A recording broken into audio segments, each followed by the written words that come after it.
Hello guys, this is your friend and we are back with a new fanfic. Which is what if Naruto was in Bleach and got harem with Yoruichi? Part 1. And if you enjoy this fanfic then please press the like button and subscribe to my channel for more fanfic like this. And now let's start the fanfic.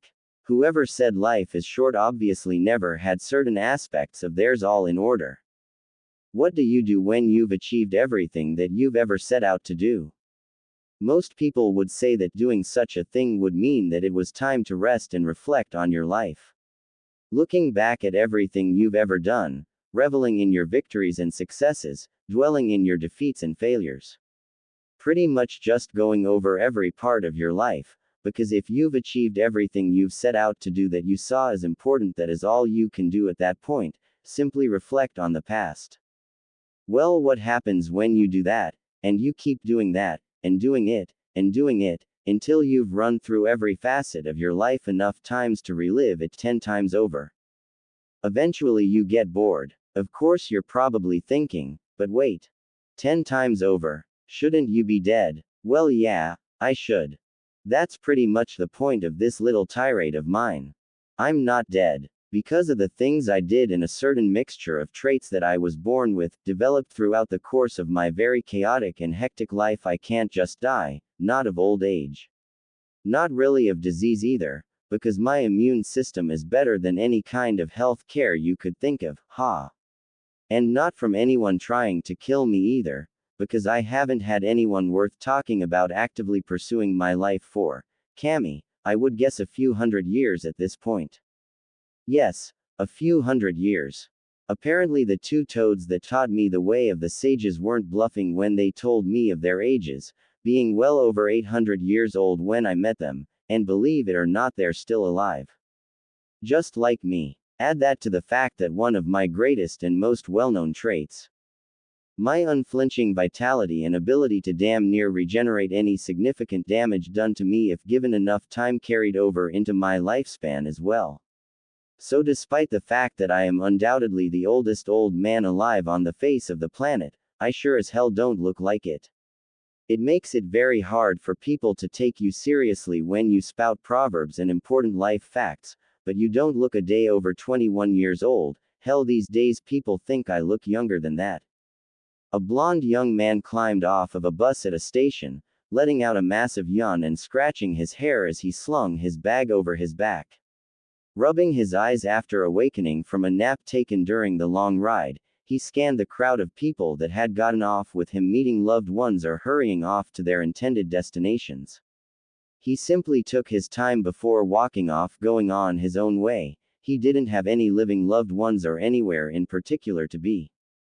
He had seen the world time and time again, but he had always missed coming to this little spot, Kakura town.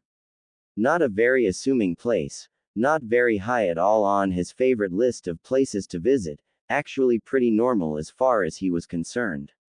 Par the course for the cities and towns that populated the world in this era, not too big, and not so small. So I simply go about my business, which is no business. I travel about, doing random things, whatever I can do to fight the still life. I've never been registered as a citizen of anywhere. How could I be? I'm more or less immortal. Eventually people would get suspicious when the same guy they knew as an 8-year-old was alive and kicking, still looking younger than they were when they were pushing gray hairs, right? I'm more or less a drifter, making money to get to one place from the next, doing whatever interests me at the time. With nothing important to really take care of, what else could I do? The young man had his blonde hair in a wild spiky manner on his head, a pair of goggles on his forehead to keep his wild bangs out of his eyes to go with bright blue eyes, and strange whisker marks on his cheeks. He was wearing a pair of navy blue jeans, white sneakers, and a white t-shirt underneath an unzipped orange windbreaker jacket with a black stripe going down the sleeves. Around his neck was a blue bandana with a worn, old metal plate sewn to it. If one were looking intently at it they could make out the symbol of a leaf on the plate. Still I continued to cultivate the skills and abilities that I spent the majority of my embattled youth learning and living around, because you never know, right? The energy known in my time as chakra, the blending of spiritual and physical energies began to fade from use, and while I had seen people who had used ki or what I called yuden, yang release, the physical embodiment of the two, I had never seen anyone use both. But as I developed my skills with both, I learned the extent of the spiritual half of chakra, inten yin release, but I had never heard of any common name from that due to the fact that I had never met anyone that knew of it enough to name it properly. It had so many names I just decided to call it what I knew it as. Due to my more intoned affinity with inten as time carried on, I started seeing things. Spirits, specters, phantoms, poltergeists, spooks. Of course I'm talking about ghosts, ladies and gentlemen, the deceased embodiments of the dearly departed.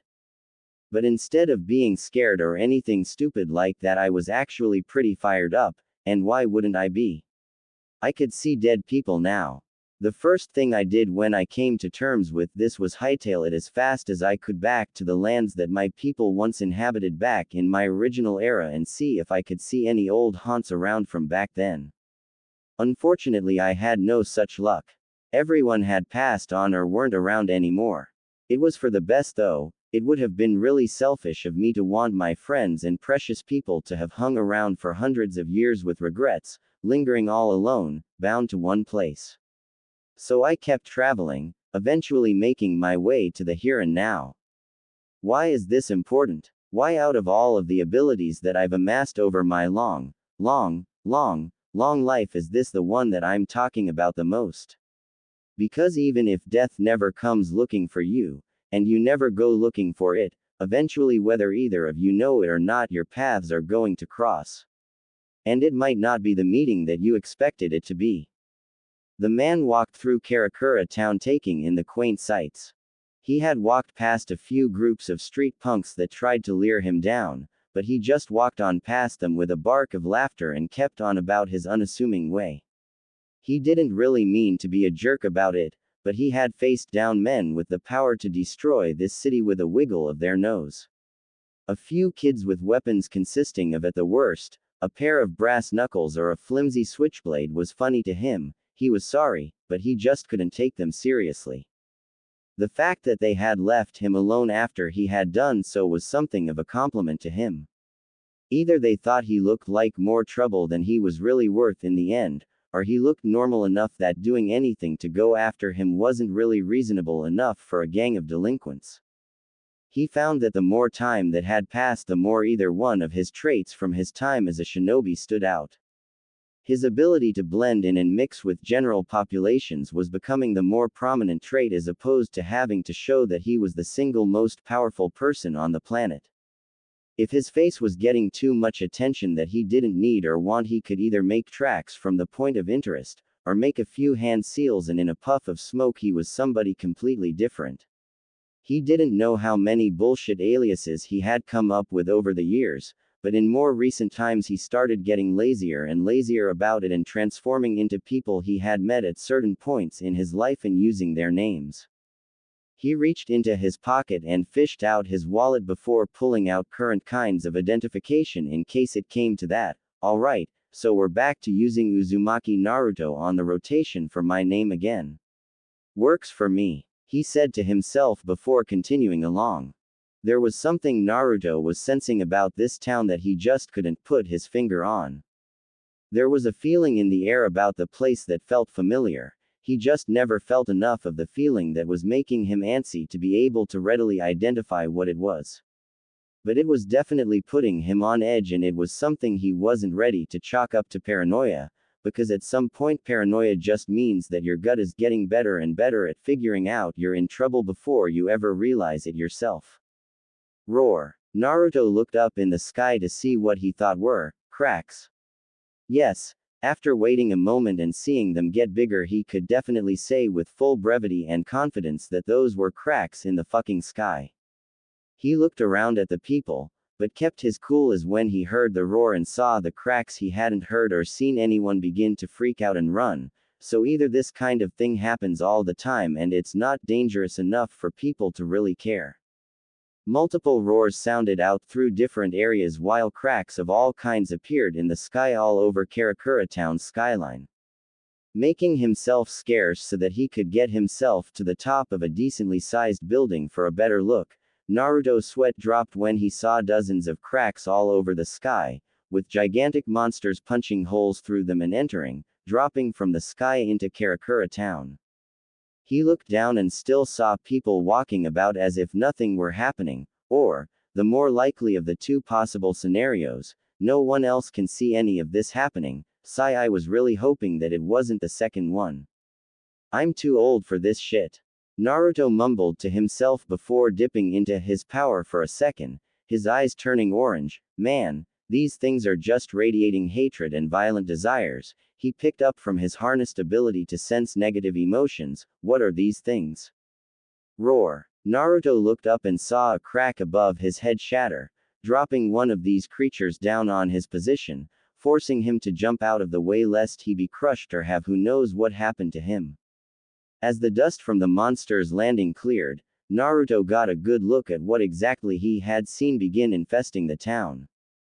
The massive green humanoid creature stood at least an entire person larger than Naruto, with a massive hole in its chest where its heart should have been, and had spikes jutting from its arms, legs, the back of its neck, and the top of its head. On its face was a white skull mask with a twisted expression. Once it saw Naruto, its eyes glowed red, letting its intentions with him be known. Yeah, okay. Good, whatever it is that you are. Naruto said, slowly creeping back on the balls of his toes, as if he were talking to a rabid dog that he was trying to edge away from before breaking out in a run. The monster opened its mouth to reveal another one behind it. Ah, now that's a pretty smile. The monster roared again and turned its entire body towards Naruto. Yeah, you're going to stay there and I'm going to get the hell out of here. Naruto immediately jumped from that rooftop to another a distance away in one bound, hearing the roar of the monster that was more or less demanding him to turn around. Naruto looked over his shoulder and smirked. Yeah, you've got to get up pretty early in the late afternoon to put down Uzumaki, Naruto. Don't you know who I am? He stopped running and turned to face the monster that hadn't begun pursuing him yet in order to taunt it in grandiose fashion. I am the roar. Naruto slowly turned around to find 3 more monsters different in appearance behind him. All of them large and hulking, and each of them with a skull mask on with evil faces. Naruto sighed. What the hell? Does anyone else have to deal with this kind of crap, or is it just me like always? XXX. Why is it always me that has to deal with this kind of shit? A teen with spiky orange hair yelled to no one in particular. He was tall and lean built with brown angry looking eyes. Of course that probably had to do with the horde of monsters that he was currently cutting through with his oversized sword. He was wearing a black hakama, a black kosode, white socks, and traditional straw sandals. I've been killing hollows all day long and they still just keep coming. He thought to himself as he quickly cut down the now identified hollows. This is all Ishida Ryu's fault. After all this is over, I'm finding Ishida and kicking his until he fixes this. The picture of a black-haired teen with glasses, a school uniform and an arrogant look on his face taunting him filled the orange-haired boy's mind. The boy growled to himself and kept running down the street he was on. I'm coming for you, Ishida. Don't underestimate my instincts, you bastard. XXX. An arrow of pure energy pierced the mask of another hollow, forcing it to break and the body of the hollow to fade into nothing. The black-haired teen that had been cursed out by the other stood with a bow of energy in one hand, his other drawn back as if he had just gotten through firing it, with blood dripping off of his fingertips. It's getting harder to kill them with one strike. He thought to himself, the number of hollows is far too high for the amount of bait I used. I can't seem to keep up with just my strength and ability, at this rate all. He violently squashed any negative thoughts he may have been propagating in his head. No whining, I can do it. I won't lose to Kurosaki Ichigo. I haven't made a mistake. I will avenge my sensei. He then threw himself back into his hunt for hollows. XXX. Hado number 4. Byakurai, Way of Destruction number 4. Pale Lightning. A small, Petite girl with violet eyes and black hair wearing a school uniform shot off a small bolt of lightning from her index and middle fingertips at a hollow that simply bounced off of it harmlessly, prompting the hollow to take a swing at her, forcing her to jump back in evasion. She glared at the hollow. Shit, my keto didn't work at all, and this hollow is just a small fry. I've been in this gigai for 2 months and my strength still hasn't recovered at all. The hollow lifted its arm to smash the girl into the ground when all of a sudden it was kicked in the side of the head by an orange blur. Ichigo. Rukia Nissan. Ichigo yelled as he attempted to latch onto the girl in a hug. At second glance, Ichigo was wearing his own school uniform, not the combat gear from his battles. I've missed you. Rukia held him back from hugging her. Kon. Damn it, Kon. That's you, isn't it? She stopped him from advancing any further with her foot pushing on his face. Wait, if you're here in Ichigo's body then that means he transformed into a shinigami, huh? Yeah, Kon, the spirit in Ichigo's body said. I think there was something I was supposed to find you and ask about, but I can't really remember what it was. Rukia got a tick mark on her head and started mashing on Kon's head harder with her foot. Really? Well, I guess I have to help you remember, don't I? Oh, well, that's good. This place is safe at least. Both Rukia and Kon looked towards the direction of the voice to see are you standing there. What the hell are you talking about? Kon roared angrily at Ryu. This entire situation is your fault. You started all of this by trying to kill everyone in town, calling all of those hollows here with that bait. Rukia looked at Ryu with a mistrusting expression. I see, so this is your handiwork after all. Ryu smirked. Well, a pleasure to meet you is probably what I should say. This is the first time I've spoken privately to you like this, Kuchiki Rukia. He spoke next, getting Kon's attention. You there, the spirit in Kurisaki's body. You're correct when you say that I started the fight, however I won't let a single person in this town die. He said, surprising both Rukia and Kon with his conviction. Even if Kurosaki Ichigo dies, I will protect the people in this town with my life. If I can't do that, then this fight has no meaning. What are you trying to prove? Rukia asked him, ignoring the hollow that Kon kicked, getting back to its feet to attack her and him again. Damn. Ryu quickly formed his bow to destroy the hollow when its head was suddenly cut off. I finally found you, you son of a bitch. Ryu turned his head and tilted his glass back onto his face properly. Kurosaki. Ichigo stood at the top of a flight of park stairs. Hey there, Ishida. XXX. With Naruto. Naruto dodged another one of the hollows chasing after him. He had finally gotten sick of running and turned to fight the ones that had been after him before, but that only seemed to draw more to him, forcing him into the decision to run again. This is so stupid. Why in the hell do these things want to come and mess with me for? I just got here. Who could I have possibly pissed off to have them sick demons on me? Naruto quickly learned that the weapons he carried on him did next to nothing to these things.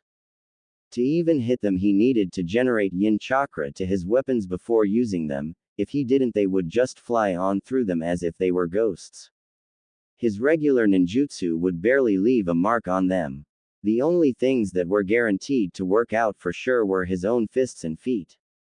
So he was pretty much fighting freaky monster ghosts. Okay. He'd bite. What were they doing coming after him?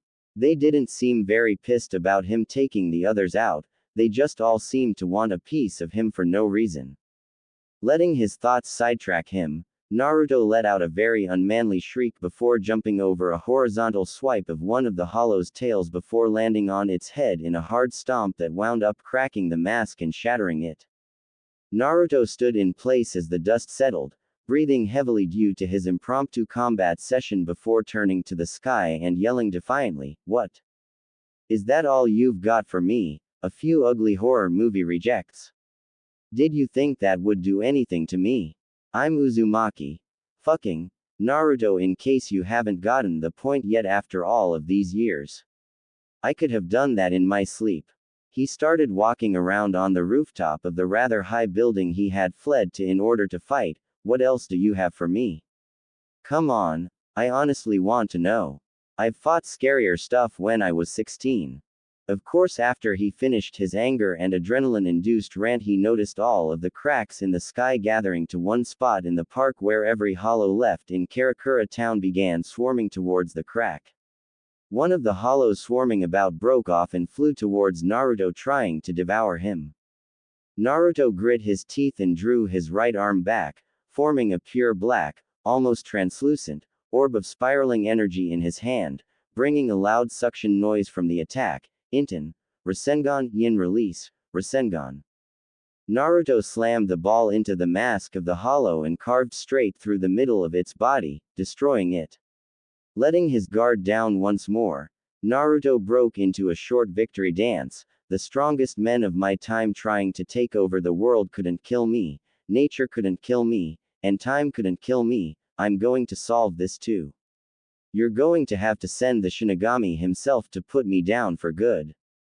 The sound of the sky cracking grew louder than ever before. A pair of massive bony fingers peeled back the sky to reveal a gigantic skull mask with a pointy nose bigger than any hollow Naruto had fought thus far. Rah! Naruto shouted angrily, stomping his foot and cursing to himself.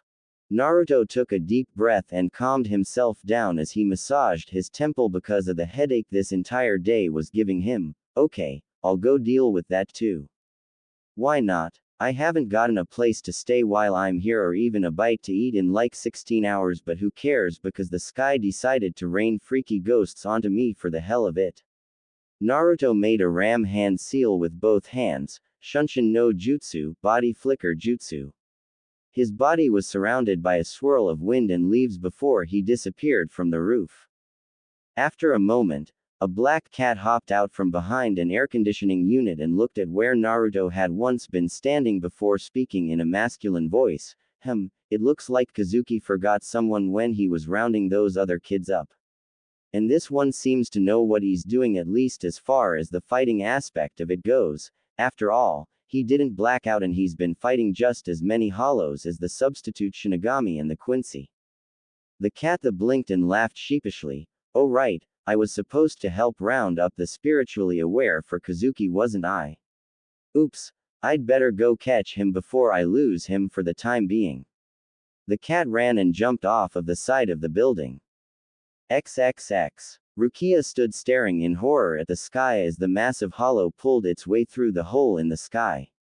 Khan came up behind her, looking at the exact same sight. What is that huge hollow, Rukia-Nisan? Rukia whispered her reply as if she couldn't believe she was seeing it with her own eyes. Menos, a gigantic hollow born from hundreds of hollows piling and mixing together. But I've only ever seen something like this as an illustration in a textbook. The Great Hollow, Menos Grande. Khan simply listened to her as she continued to explain. This is inconceivable for that thing to come out like this. Those are under the jurisdiction of the elite forces. A lone Shinigami couldn't hope to oppose it. The Menos Grande opened its mouth as multiple hollows swarmed around it and fired off a massive red blast of energy that eradicated all of the hollows caught in the range of fire. The few unlucky ones that got close to its mouth when it decided to shut it wound up being eaten. It's eating its fellow hollows. Ryu cried out in disbelief. He wasn't aware that hollows devoured each other like that, just humans. Ichigo started laughing. There's no way we can figure out how to fight that kind of monster.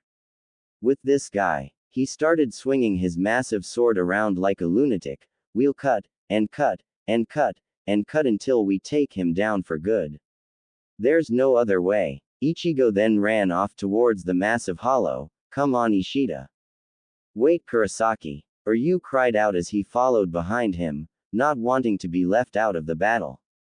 Rukia saw Ichigo run past her towards the Menos, swinging his sword like a berserker. Ichigo. Ichigo, quit it. You can't fight that thing, it'll annihilate you. Before she could try to go after him, a blond man with a scraggly beard, bucket hat, a long cloak draped over his frame, and wooden sandals stood in front of her, blocking her from going after Ichigo. Urahara, what's the meaning of this? She asked him offensively. Are you trying to get Ichigo killed? Of course not. The man replied casually. Rukia shoved him out of the way, then move aside. This isn't an opponent Ichigo can win against. She was stopped when Urahara's hand held her back. Yeah, I can't really do that, Kuchiki-san. He said calmly and coolly, please just watch quietly. Rukia's body dropped to the ground as if she were frozen. This battle is crucial. As crucial to you as it will be for him. XXX. Ichigo drew closer to the Menos Grande and with a battle cry cut into the side of its leg. However, his massive blade only made a small gash before the hollow kicked him off as if he were an annoyance. Ichigo landed next to Ryu on his back. I told you that wouldn't work, Kurosaki. He fired an arrow at the mask that simply bounced off. Shit.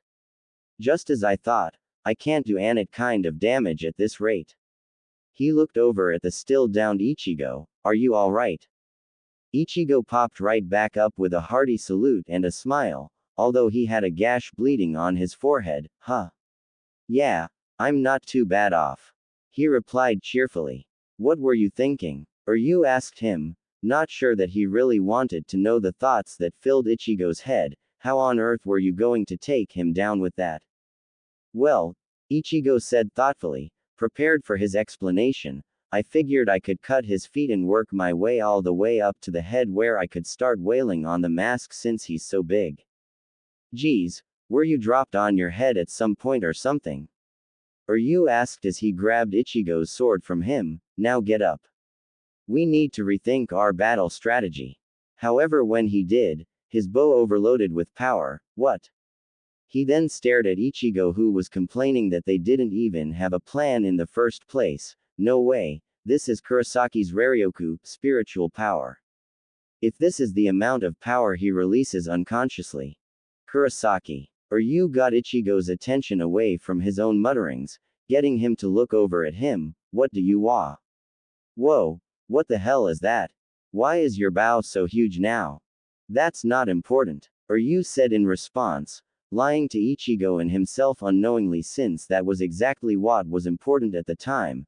This may sound like a weird idea, but I know how we can beat him. With Naruto. Naruto sat on a lower building surrounding the park quite a ways away from the Menos as he looked at it and tried to come up with some sort of strategy before running in and getting his kicked. Okay, only my yin chakra will work on this stupid thing, and I don't think that the Inten, Rasengan, yin release, Rasengan, will be enough to put this giant SOB down on the first try. Sigh, and I only thought it was useful to me for seeing ghosts. I never thought I would have to fight them. I guess I should work on that when I get a chance if I get out of this. Naruto punched himself in the head angrily. How did the Raikudo Sennin learn how to use this crap? He didn't even have anyone teaching him, and neither do I. That's why I can only use it with the Rasengan, damn it. Naruto growled to himself. Fine, he said, shutting his eyes before taking up a meditative seating position. If that's how it's going to be, then I'm totally game for it. I know exactly what to do. Naruto let the feeling of the environment's natural energy fill him. There wasn't much to work with, seeing as how he was in the middle of a city far more modernized than the ones that existed in his time, making it more difficult than before, but it would have to do for now. Beggars couldn't be choosers in this case. He cracked an eye when he felt a weight on his shoulder and saw that a black cat had perched itself there, looking at him curiously. Well, hey there, little buddy. He said with a grin, are you going to help me out with this? The cat let out a meow as if it could understand him and rubbed up against the side of his head, getting a laugh out of him. Well, that seems like a yes to me. Just hang out with me for a while, little kitty cat, while I get myself all set up for this. Naruto shut his eyes and began meditating. XXX. With Ichigo and Ryu. Okay, preparations are complete. Now we can fight him. Ryu said determinedly and confidently. Ryu had managed to form an awesomely large bow, rippling with spiritual power. How did he accomplish this instead of having a regular-sized bow? Well, you really are an idiot, aren't you? Ichigo asked. He tied Ichigo's sword to the top of his head while having Ichigo himself hold onto it and subconsciously generate power for him to use. Stop complaining. Ryu snapped at him irritably. If I stay in contact with your sword and use your Raryoku, I can shoot an unbelievably enormous arrow. Now go ahead and unleash your power. Control it and max it out. Ichigo looked at him skeptically. But I never control my Raryoku. What? Ryu said to him in pure disbelief. Don't be ridiculous, how else would you have managed to fight hollows all of this time? No clue actually. Ichigo said, completely honest, and how should I know? Controlling this stuff is like unleashing it and stopping it right. It would be easy if I could control it like a water hose or something. If people keep saying my power is great, isn't that because I'm maxing it out all the time? That makes sense. Ryu thought to himself, but to constantly have his Raryoku maxed out all of the time and not be exhausted. What a monster. The hollow suddenly roared and opened its mouth, forming another of the red beams it had used before, taking aim at Ryu and Ichigo. Sero, Rukia said helplessly from the sidelines, it's going to use the Sero. Ichigo, run. If that thing hits you, you won't have a chance, you'll be killed. Ryu pulled his bow up to take aim. Come on Kurosaki, this is the only way. Connect your sword to my body, Aga. He cut himself off when he saw Ichigo running at the Menos Grande once more to attack it. Where do you think you're going? The Menos Grande fired the blast at the incoming Ichigo, who lifted his oversized sword to block it. Ichigo grit his teeth and held out against the energy blast. Ryu looked on in awe as Ichigo's power began to climb. What the hell is this strong Reiatsu, spiritual pressure? Kurosaki's getting stronger. He then realized what was happening. No, he was never maxing out his power. If he had been, then eventually it would have dried out. If he can't control his power, it means he wasn't using his power to fight. His Raryoku is always in its lowest state. If any outside force makes him exert any more energy, Ryu thought to himself as Ichigo countered and slashed back, greatly wounding the Menos Grande. He wounded the hollow. Rukia couldn't believe what she had just seen. A substitute was able to wound a Menos Grande greatly after only 2 months of being on the job and no formal training. It's retreating. The Menos had torn a hole out of the air and was attempting to retreat by climbing back inside. Get back here. I'm not done with you yet. Ichigo yelled at the Menos. I still have to kick your. No you don't, you gigantic ugly bastard. A voice unfamiliar to everyone in attendance called out aggressively. A yellow and orange blur ran past Ichigo and Ryu towards the trees, where it jumped up the sides rapidly before reaching the top of one and, using it like a slingshot, flung itself at the massive hollow. At a closer look, it was a blond boy with an orange jacket on flying at the Menos. He formed a cross sign with his fingers in the air, forming a copy of himself, and held out his hand where the copy started generating power. Eat this. Inten. Cho Odama Rasengan, Yin release. Super Great Ball Spiraling Sphere. A massive black spiraling orb twice the size of his entire body immediately formed and crashed into the face of the Menos Grande, bringing it down with a mighty roar as it died trying to climb into its portal to leave Karakura town. Ichigo and Ryu ran over to where an incredible amount of dust was kicked up from the fall of the massive Menos, where they saw the strange blonde dusting himself off with a huge grin on his face, a strange orange pigment around his eyes, and the eyes themselves strangely colored and detailed before they faded, leaving normal bright blue eyes. Man, that felt good. He shouted before sticking his arm out at Ryu and Ichigo in a thumbs-up gesture. We sure kicked that things, huh? Ichigo and Ryu looked at each other before blinking and turning back to him. Yeah, sure. Ichigo decided to ask, wait, you can see me. Who are you supposed to be? Naruto blinked and changed the thumbs up to an extended hand. Well, yeah, I can see you, samurai boy. My name's Naruto, how about yours? Ichigo. How can you see me? I'm supposed to be just a spirit right now. Ichigo wondered to himself, not really expecting an answer. Naruto kept his hand extended for Ryu, who didn't shake it, causing him to eventually retract it. Well, I saw those gigantic ghost things that were trying to kill me, so why wouldn't I be able to see you? Hollows. Ryu said matter-of-factly, what you saw and fought were hollows. Huh. Naruto said, storing this information, you learn something new every day I guess, so what are you two supposed to be anyway? What is this, a cosplay group? Because I don't know what you two are supposed to be if it is.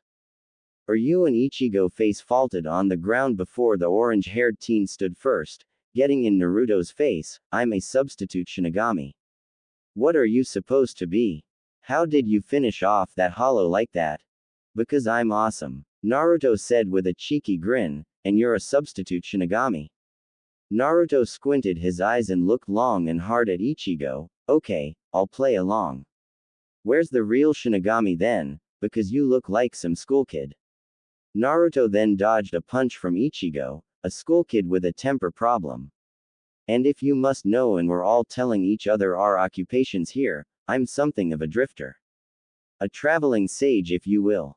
Ryu looked at Naruto in a scrutinizing manner. A sage? You don't look like any sage I've ever heard of or seen. Well, how many have you ever seen in person?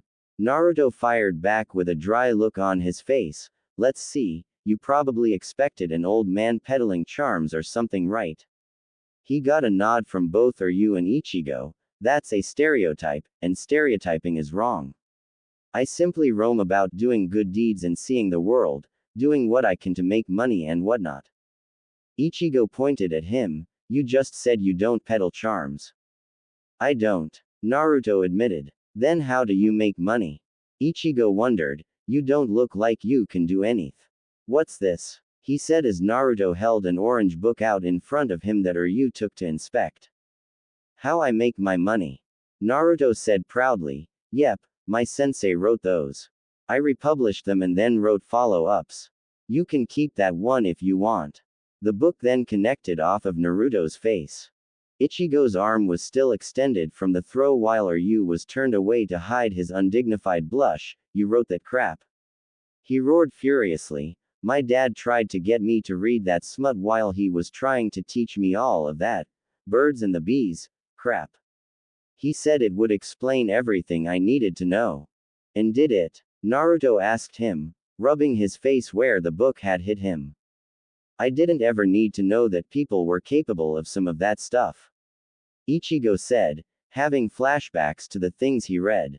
Naruto nodded wisely. Well, I am a sage. I have a lot of knowledge on a lot of subjects, and that just happened to be one. But those hollow things, I would rather not have to deal with them again. I've been seeing ghosts for years and I've never had to fight with those things before. Naruto's stomach abruptly growled. I haven't eaten in an entire day. I guess I'll catch you around. Shinigami, Ichigo and random guy with glasses. Ichigo tried to move to stop him. Hey wait, if you're not a Shinigami or a Quincy then what? Naruto suddenly vanished in a whirlwind of leaves. Are you? He looked where Naruto had been standing before he suddenly lost his balance and fell to the ground. What's happening? Ichigo asked as his sword started changing shape.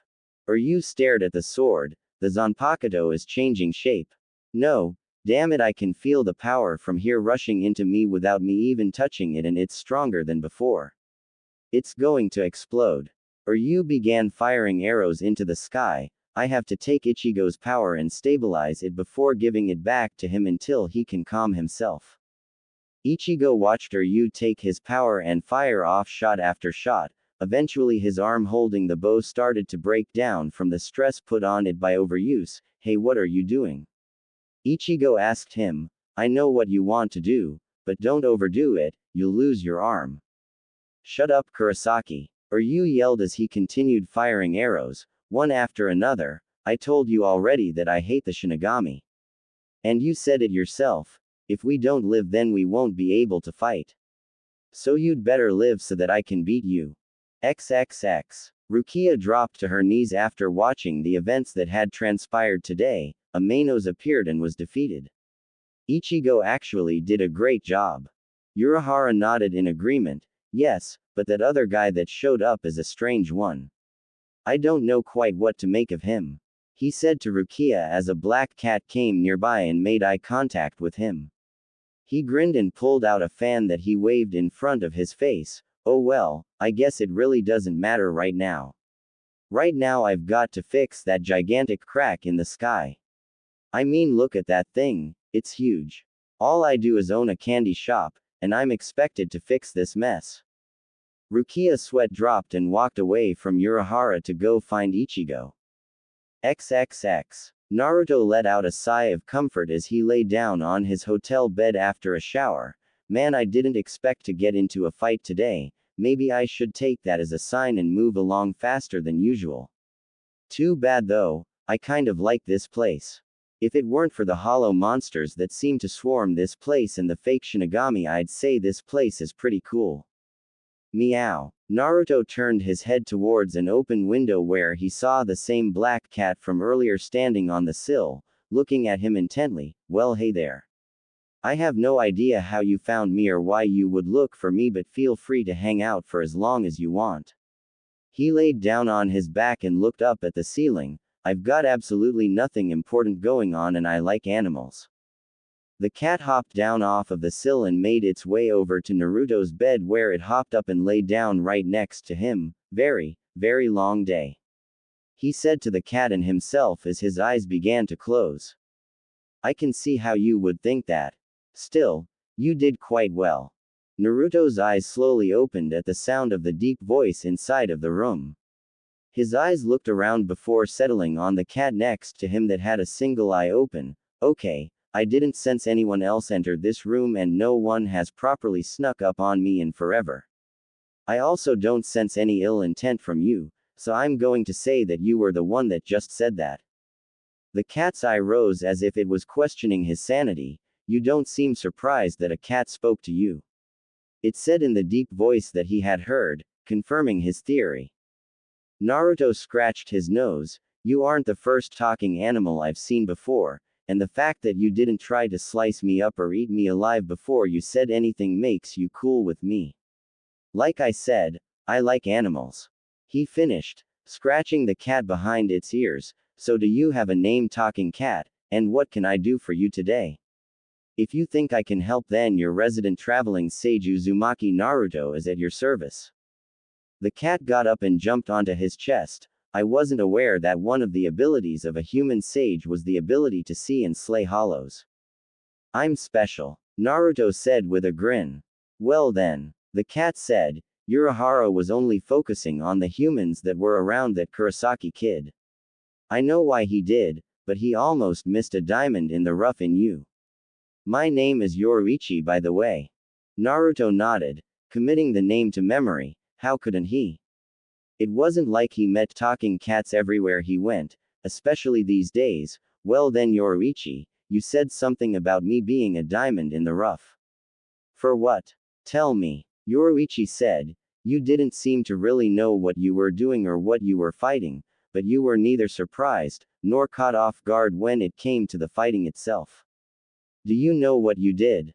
Do you? Naruto asked back, allowing Yoruichi to jump off of him so that he could sit up, but I'll tell you what I did. I used something that humans don't acknowledge anymore called chakra. Well, not really chakra, one part of chakra. The spiritual half, yin chakra.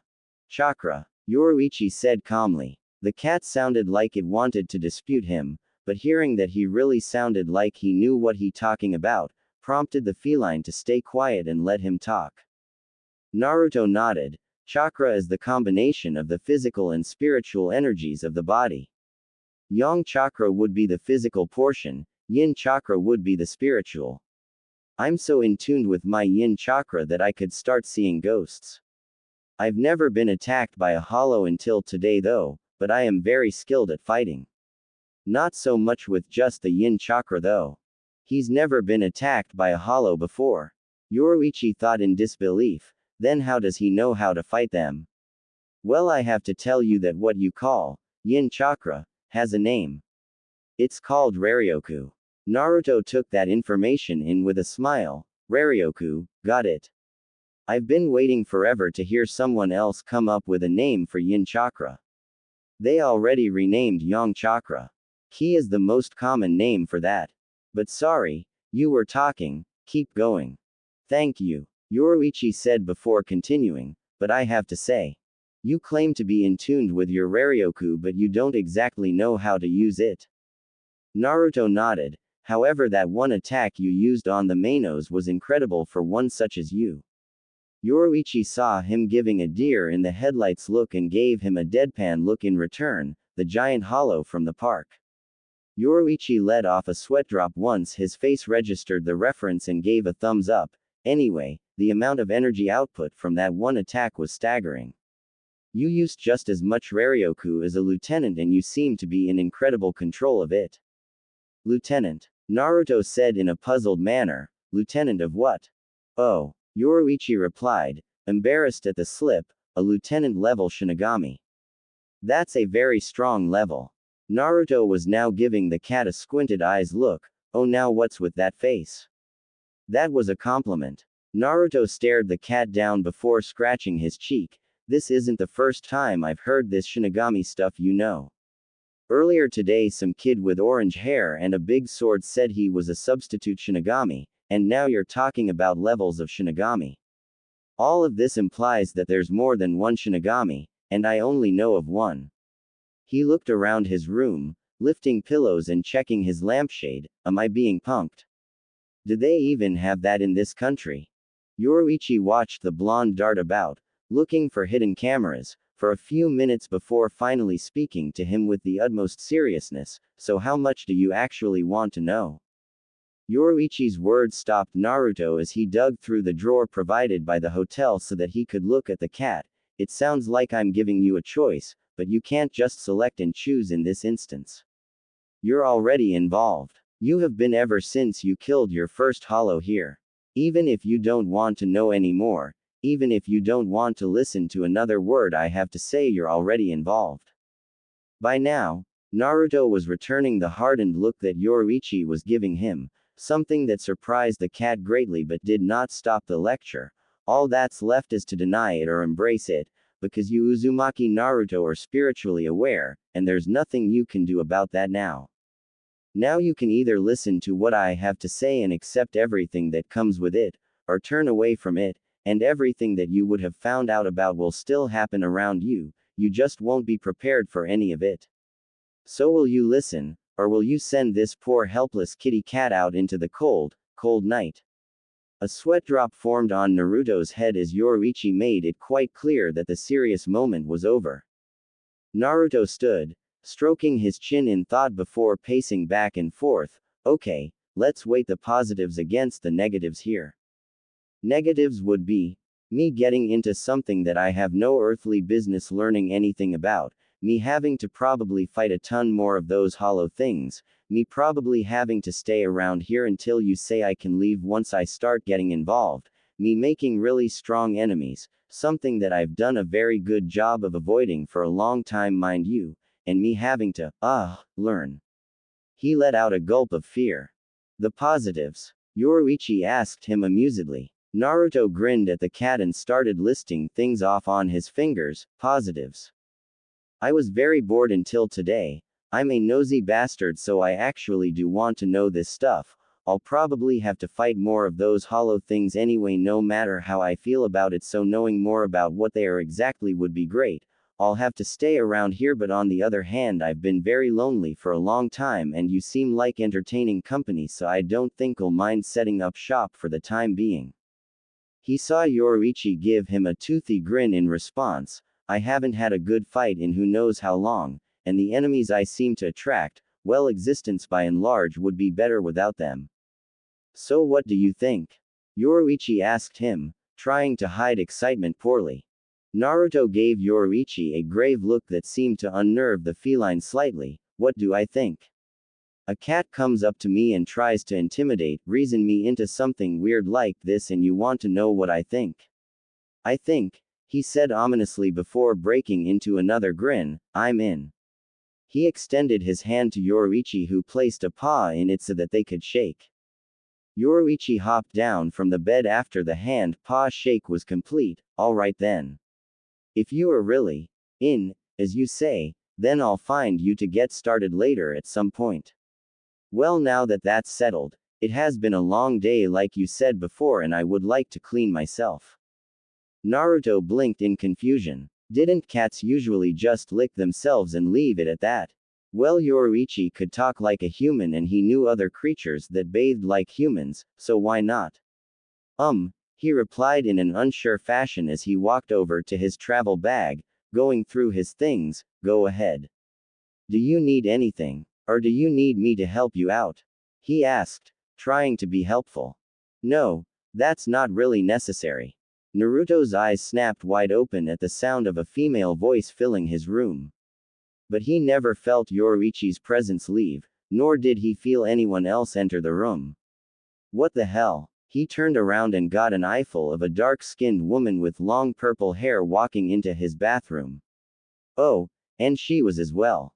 Yoruichi looked over her shoulder from the door at Naruto, who had his jaw hanging quite slack at what he was seeing. Oh, in case you didn't know, I'm a woman. Good to know, right? She laughed when she saw Naruto nod dumbly, unable to take his eyes off of her. Thanks for the use of the shower, Naruto-kun, she said in a teasing manner. Naruto simply gave her a half-hearted thumbs up while still staring at her. She shut the door behind herself and turned the shower on. Yes, Urahara might have found all of Ichigo's friends, but I've got myself an ace in the hole. Naruto stood staring at his bathroom door as the sound of water ran freely, letting him know this was definitely not a dream. It wasn't the transforming thing that shocked him, he could do that stuff himself. It was the fact that she transformed in front of him. Needless to say, it had been a long time for Naruto in a certain department. He wordlessly reached down into his bag and pulled out a notepad before quickly scribbling down what he had seen inside of it. This is going to sell me 1,000,000 freaking copies, I swear to Kami. Hot cat woman sneaking into the protagonist's hotel room for such and such. Man, I can see why Ero Sennin did this. This stuff writes itself. A small trickle of blood came from his nose. XXX. My name is Uzumaki Naruto. Age? I forget. Hometown? Kanahagakure no Sato. Never heard of it. Don't worry about it. I can guarantee that you've never heard of it. It would scare me if you actually have. Likes.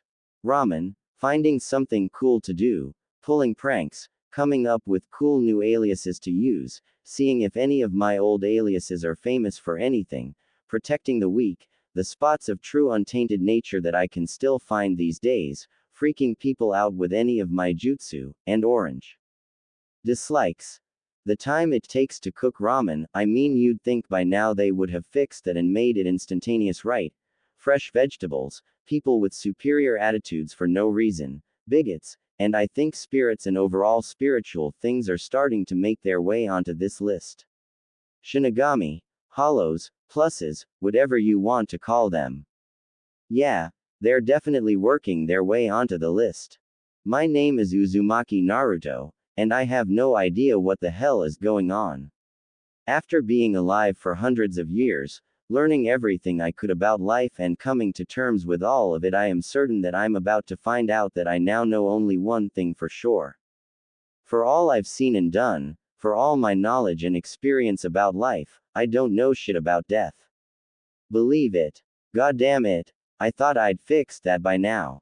Naruto found himself wandering about Karakura town, wondering when Yoruichi was going to find him. It had only been a few days since Naruto arrived abruptly in town and ended up thrown directly into the gigantic battle royale with the Hollows, and he hadn't seen hide nor hair of Yoruichi since she had found her way into his hotel room and gave him a memory he was certain he wasn't going to lose for quite some time. She said she was going to explain all of this stuff to him, but so far the only thing he understood was what he deduced for himself, that hollows were just violent ghosts that ate people's souls and wanted him dead, in particular because people that could see spirits were apparently something of a delicacy to them. How fun. So here he was trying to explore what he expected to be his new stomping grounds for the time being. It was a nice day. He had a full stomach from the breakfast that was served at his hotel, and he was looking for something to occupy his time until he could find Yoruichi again. For a woman that was so hot, she sure was hard to find. Maybe the part about her keeping a transformation as a black cat was what made it so hard. His clones had been all over the town looking for her and didn't find anything. Hey kid. Naruto heard a shout coming from behind him. Yeah, you. Blondie. You're the only blonde guy out here, so you know I'm talking to you. Naruto looked around and saw the people on the street staring at him. He sincerely hoped that one of those gangs he had been ignoring and laughing in his head at didn't want to make a scene. You called for me? Naruto asked as he turned around and came face to face with a police officer. Can I help you? The cop looked at Naruto sternly, confusing him greatly. Naruto hadn't done anything since coming to Karakura town. Well, anything illegal that anyone could actually prove. He wasn't sure if waging a pitched battle in the middle of town with a gigantic monster was illegal or not, but he was sure it wasn't, and besides, most people couldn't even see it, so he was sure he was covered on that front. Hell, he hadn't even jaywalked, and the temptation to jump over the traffic instead of waiting for the light to turn ate at him regularly. As far as he could see, he was a law-abiding citizen. What are you doing? The cop asked Naruto. Naruto looked around as if he would see the answer in the air before shrugging in defeat. I don't know. What am I doing, officer? The man narrowed his eyes at Naruto and pointed to the side, across the street at a high school. You're supposed to be in there. If you're going to skip school, don't walk in front of the school you're supposed to be attending. Naruto's eyes widened in understanding as he pulled out his wallet and handed over an ID, trying to work his way out of this pickle, and it would have worked if he had actually been paying better attention and been more careful when making his most recent ID for the country he was in. All right, kid, get in there. Naruto's jaw dropped. What? Why? You can't just ditch when you feel like it. Now get in there already.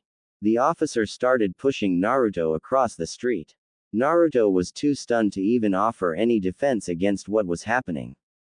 He looked at his ID and felt like slapping himself. Not only did he set his birth date so that he was under the age of 18, he also registered himself as a high school student. Not a home-schooled person as was his usual out when he had prolonged stays in Japan. Naruto was mentally kicking his own as he was walked inside the building. Damn. I should have just started speaking English. People think I'm American all the time. He would have thought I was a tourist. School truly held no purpose for Naruto. Language courses. Naruto knew every language that was useful to him. He needed them to freely move around. History. He had been around for everything important enough to actually remember, so what good would that class do him? Math. Well, who needed math?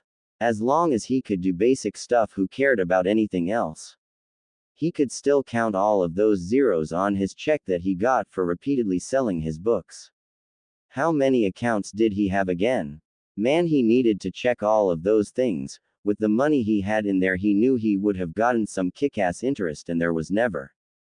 Okay kid, get dressed in this uniform. You've missed enough class, the officer said, throwing a uniform at Naruto after pushing him into the bathroom. Don't you have crimes to stop or something? Naruto cried indignantly. I don't want to be here. The officer shook his head. Sorry kid, I'm a truant officer, it's my job. Now what's your schedule? I don't have one, damn it. Naruto cried, changing into his uniform for some reason that he couldn't understand, maybe because he couldn't really substitute himself with a clone and escape without blowing his cover. The last time people figured out he could use chakra, well, let's just say he hadn't run that fast in a long time. You never even showed up to school to get your schedule. How irresponsible. He cried, grabbing Naruto's arm after Naruto finished changing and stuffed his clothes in his bag. Come on, I know where you should go with kids in your grade. You look about 16. Naruto was visibly crying now. When he wanted something to do, he meant something fun. School was not fun. Hell, the Shinobi Academy in Konoha was more fun than the schools that popped up throughout history after his era ended, and students had to stay in the system longer as well, and he wasn't even going to get started on college. I'm not 16, you asshole, I'm. Wait, how old am I? Damn, okay, let's see, 16 multiplied by. he thought to himself before a door was slid open and he was tossed inside. Naruto landed on his face in front of a desk at the head of the class as the officer dusted off his hands. Sorry for interrupting your class, Ochi-sensei, but I caught this kid skipping and he doesn't even know what class he's in. I thought I could drop him here until I spoke with the principal about him. A young woman turned from the chalkboard, looking at Naruto, who was glaring at the officer and muttering what she assumed were curses under his breath. That's okay, Officer Honda. I can keep him here for the time being. She smiled at Naruto. Who knows, he might even be in my class to begin with. Naruto rolled his eyes and stood up off of the floor. Why don't you introduce yourself to the class? Naruto finished dusting himself off and coughed into his hand to salvage what little dignity he had left. My name is Uzumaki Naruto. Nice to meet you. One rather loud boy with shoulder-length brown hair looked at Naruto. Is that it? Come on, man. You've got to tell us more than that. Like, how old are you? Or where are you from? Or what's with those marks on your cheeks? Are they tattoos? Naruto looked at someone. Shush, the boy that was identified as Keigo, and decided to humor him. Fine. I'm as old as all of you think I am. The marks on my cheeks aren't tattoos, they're birthmarks. Who the hell tattoos whiskers on their cheeks, by the way? In my hometown. I'm from a little town called None of Your Goddamn Business. A ruler smacked the side of his head abruptly. Ow. He said dully. Okay, Uzumaki-san, take a seat. Ochi-sensei said to him, a tick mark on the side of her head at his use of vulgar language. That seat in the corner is vacant. Naruto shot an okay sign to the teacher and quickly made his way to his seat to allow her to continue teaching. He of course did not pay attention to a single word she said, as after this was all over he would never be caught within a square mile of this school again. Instead, he chose to look around the class and imagine his surprise when he saw two very familiar people. Two of the three people he had actually met while in Karakura town, Ichigo and kid with the glasses whose name he never got. Ichigo of course had easily registered his presence and had been looking at him alongside a smaller girl with black hair that was sitting next to him. On the other hand, Ryu was trying to ignore him and failing miserably in the process. Naruto waved cheekily at Ichigo, getting a sweat drop out of him and the girl next to him before they turned back around, leaving him to his own devices. Uzumaki-san. Naruto's attention was directed towards the board before he could attempt to find an opening to switch places with a clone and leave. Everybody kept looking at him and he couldn't find time to make a quick clone, let alone cause enough of a distraction to use it as his decoy. Could you translate the sentence on the board? Naruto looked at the sentence intended and squinted at it. To what? His question got a round of laughs from around the class, pissing him off somewhat. That was a legitimate question. He didn't know what class this was. To English, please translate it if you would. Naruto could tell that he was starting to upset the teacher by being so belligerent and decided to comply. It wasn't her fault he was stuck there, she was just doing her job. He nodded and looked at the board before flawlessly speaking in some dialect that no one had ever heard before. After realizing what he had said, he slapped his hand to his mouth. Crap. That was Old English. Stupid shifting vernacular. Pick an exact dialect and stick with it. He laughed nervously and attempted again. I mean, it would be a good idea to go on a nice trip today. Ochi-sensei stared at him for a moment with a questioningly tilted eyebrow before letting it slide. He did answer the question after all. Very good, Uzumaki-san. Even though you haven't been in school, you show a good amount of grasp on the language. Having dodged a bullet of sorts for the time being, Naruto decided that if he wasn't going to be doing anything anyway, he might as well be doing a form of nothing that was useful to him. Making himself completely still and drowning out everything around him, he began to meditate and try to get more in touch with Karakura town's natural energy.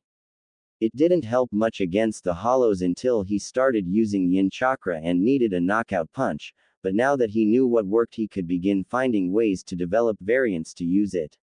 How he was going to do that was anyone's guess, but he made a living off of pulling off things that people didn't think were possible.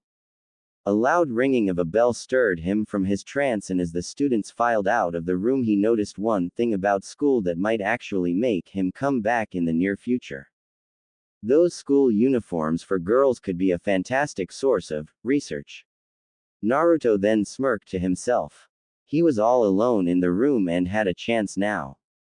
Making a quick clone and giving it marching orders to continue with what he was doing, or, more importantly, gather some research. If the opportunity presented itself, he opened the window and jumped out, escaping Kakura High School with not a second thought.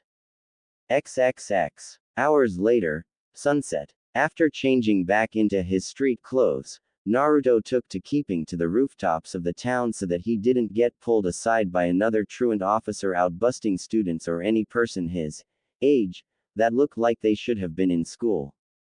For Naruto, the next bit of business he had to address was where he was going to train for the duration of his stay in Kakura town.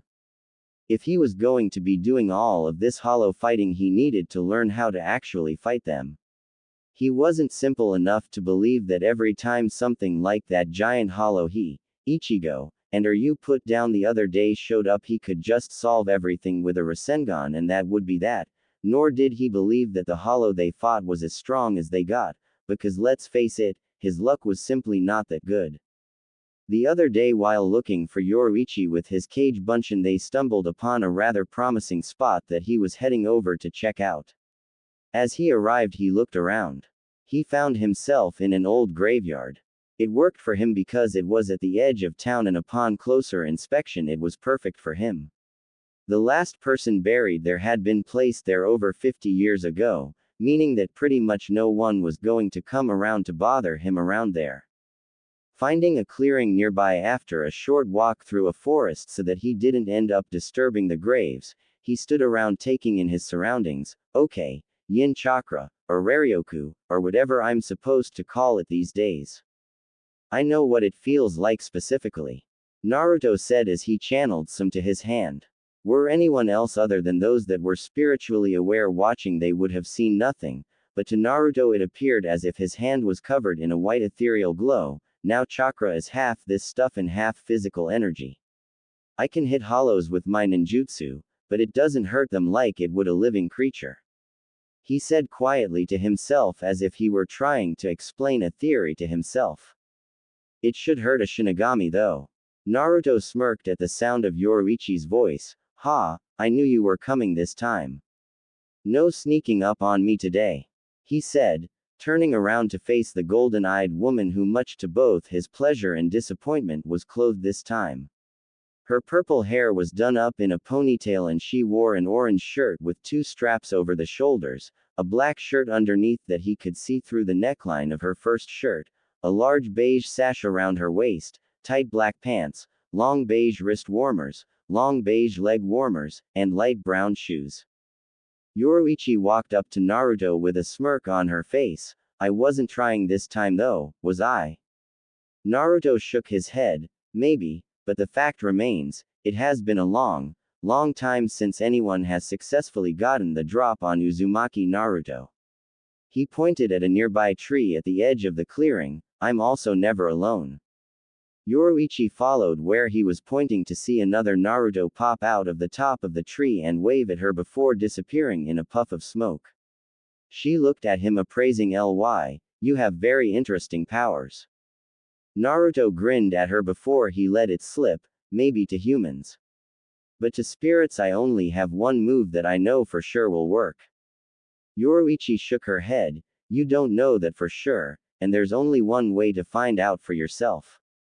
You need to find a shinigami and fight one.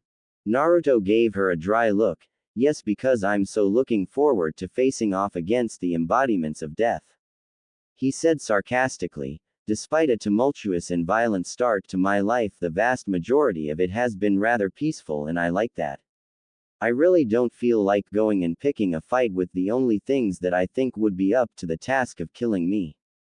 Maybe I can see if that Ichigo kid wants to go a few rounds so I can find out, but other than that I would rather not. Who said Ichigo was the only shinigami you knew? Naruto looked at Yoruichi, who was grinning like the cat who swallowed the canary. You seem like you're pretty confident in yourself as a warrior. Why do you think you wouldn't be able to match a shinigami? Because even the strongest shinobi that I grew up around in my time feared and respected the power of the shinigami. Naruto said, slightly on edge now that he knew Yoruichi was a shinigami. Even if you guys aren't really the one we thought you were, you still carry the name of the harbinger of death. And you can't run away from death, no matter how strong you are or no matter how long you've lived. If you guys really are shinigami, then I think there's a reason that I'm meeting you now. He let out a sigh. I guess my ticket's finally up, huh? Yoruichi blinked and tilted her head to the side. What was he talking about? What do you mean? You think I'm going to kill you? Naruto nodded before lowering his head. Aren't you? I mean, I know what you are, and here we are in the middle of nowhere. I'm not really scared or anything, I've lived long enough, but can you make it not hurt, please? You think you've lived? Yoruichi was truly confused by what he was talking about. You're so stupid. Yoruichi said before slamming her fist into the side of his face. Now she really didn't look it, but Yoruichi hit hard. Very hard. He hadn't been hit nearly that hard in an uncountable number of years and almost forgot how to take a punch like that and get up, but some things you never forget, and good fighters never forget things like that. Naruto peeled himself off of the side of the tree his spine had compressed against and wiped his bloody lip, looking at Yoruichi, who seemed angry at him. What the hell was that for? Yoruichi shouted back at him. What the hell do you mean? You're talking like you want to die or something. I'm not going to kill you, idiot. I never was. I'm not an active shinigami in the Gote 13. The what? Naruto stored that name in the back of his head to ask about later. Well, if you're not here to kill me, then what do you want with me? I'm going to need your help soon. Yoruichi admitted, but first we need to talk. What do you mean you've lived long enough? You're still a kid. Naruto laughed nervously. Not really. I'm older than I look. So you're not 16. Yoruichi could see that. She had seen tons of people that aged gracefully in the realm of the living in her lifetime, so how old are you? 30? Naruto shook his head, starting to be entertained by this. Start multiplying. Yoruichi narrowed her eyes. I thought you said you weren't a shinigami. Naruto shrugged. I didn't lie, I'm not. I'm immortal. He saw her looking at him as if he was lying to her face. It's very complicated. I have a very potent life force, mixed with being completely in tune with nature on a symbiotic level, mixed with the greatest immune system ever conceived and regenerative powers, mixed with having an all-powerful being stuck inside of me sleeping peacefully. All of those things combined made me unable to die by natural causes.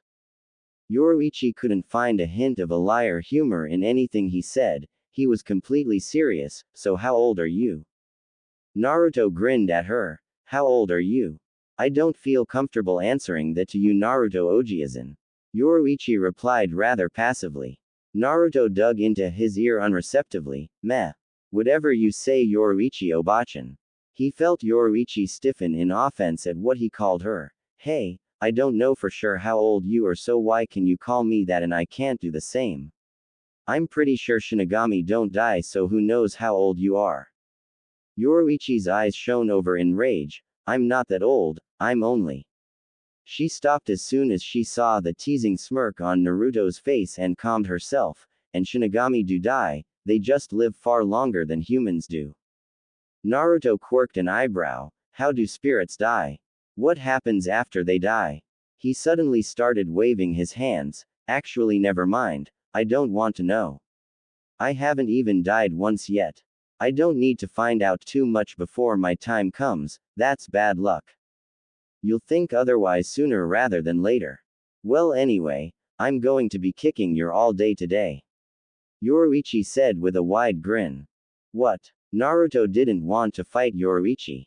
There were other physical things that he felt himself wanting to do with her, but fighting wasn't one of them.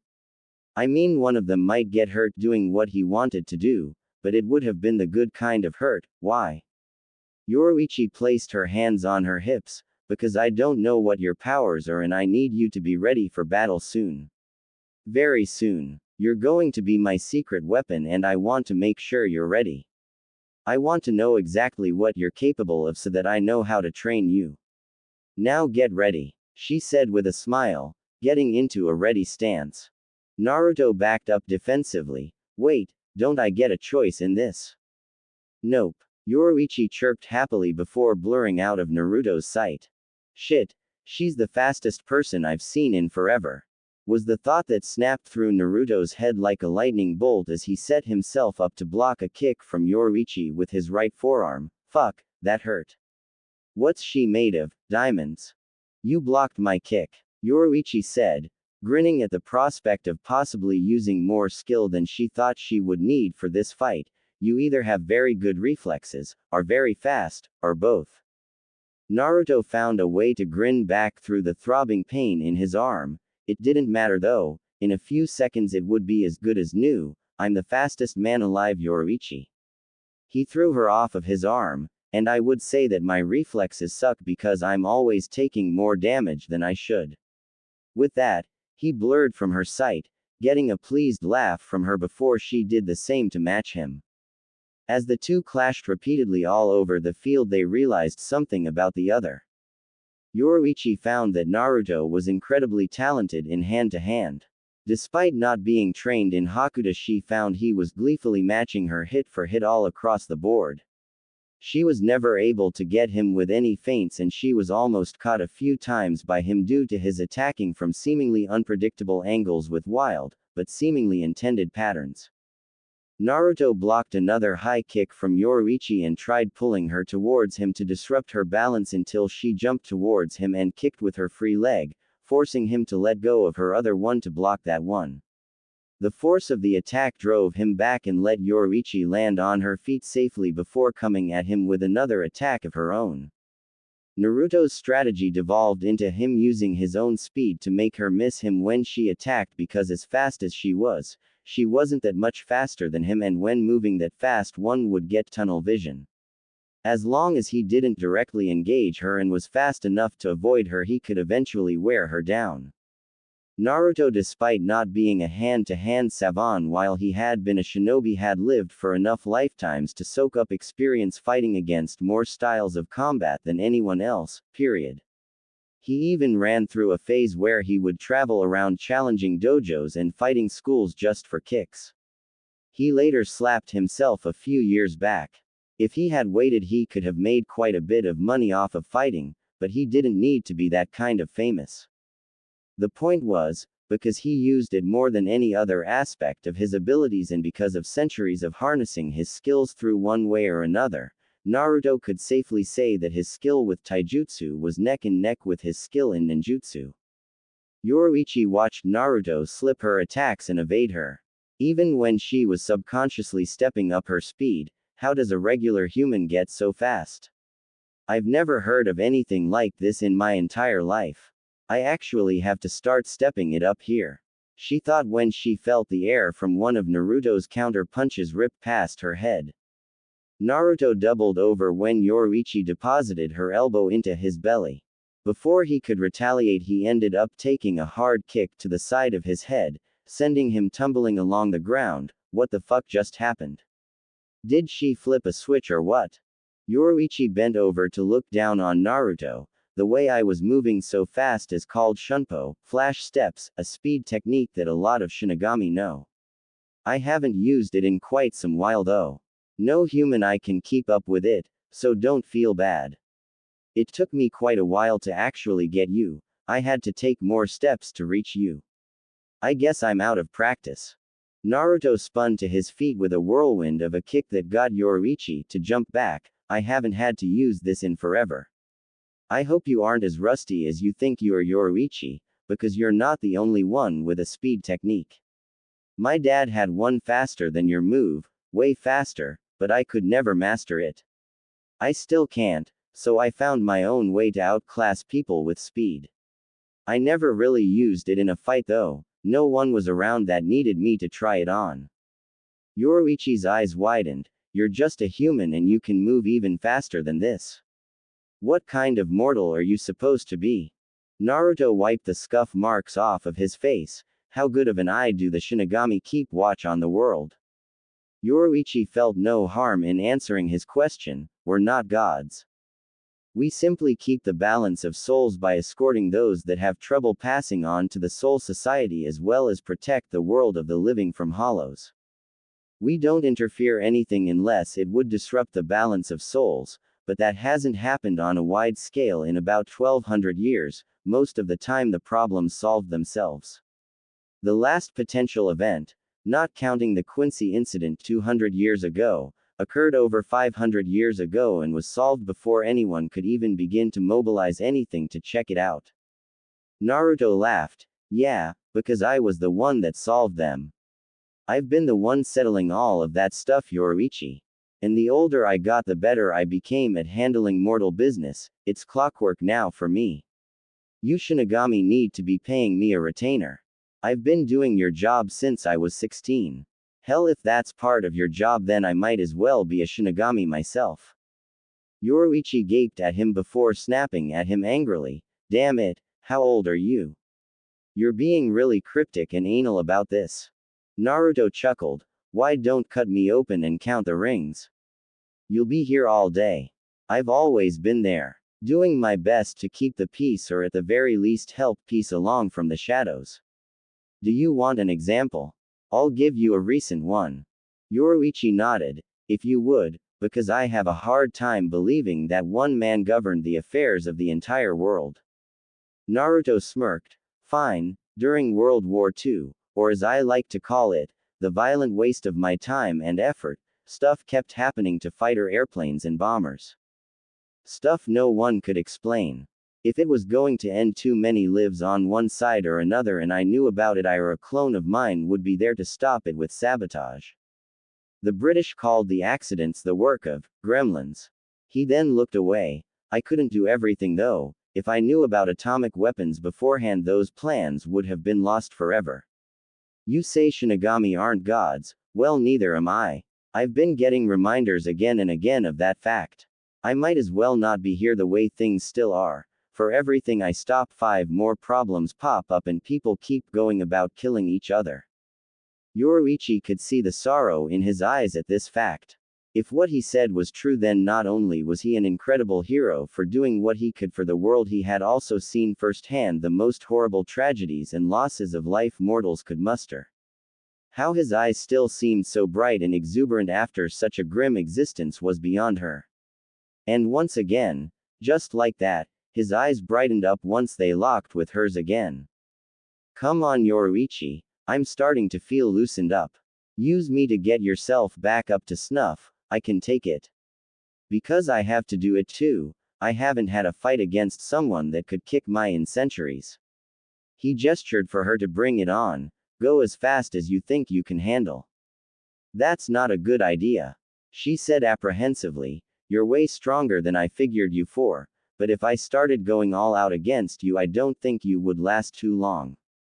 Fine, Naruto said, getting her to calm down. He saw there was no need for a full-scale fight, then I'll just make you change that tune. Crap, he was bluffing right. Let's see how fast you really are, kitty cat. I hope you like this because it took me a few hundreds of years to learn how to do it. Check out Swift Release. Jinten, Muasho, Swift Release. Shadowless flight. Naruto's body vanished in an afterimage before Yoruichi felt a sharp pain in her stomach that sent her sliding back until she grounded her feet into the soil, stopping herself. Naruto stood back in front of her. Okay, I get the point. No more taking it easy on you, but I'm still faster than you. Naruto blurred from sight again as his voice echoed all around her, show me then. Yoruichi laughed as she felt her fingers twitch in anticipation. I'm the greatest fast movement user in the Soul Society. Do you really think I can't keep up? I'm insulted. Don't be insulted. A multitude of voices said before many blurs flew from the trees surrounding them. Yoruichi was wondering if Naruto was really just that fast enough to have multiple after images.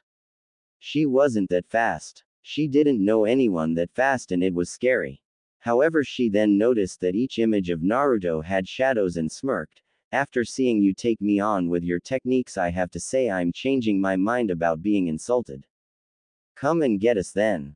The 50 or so Naruto clones around her echoed as one.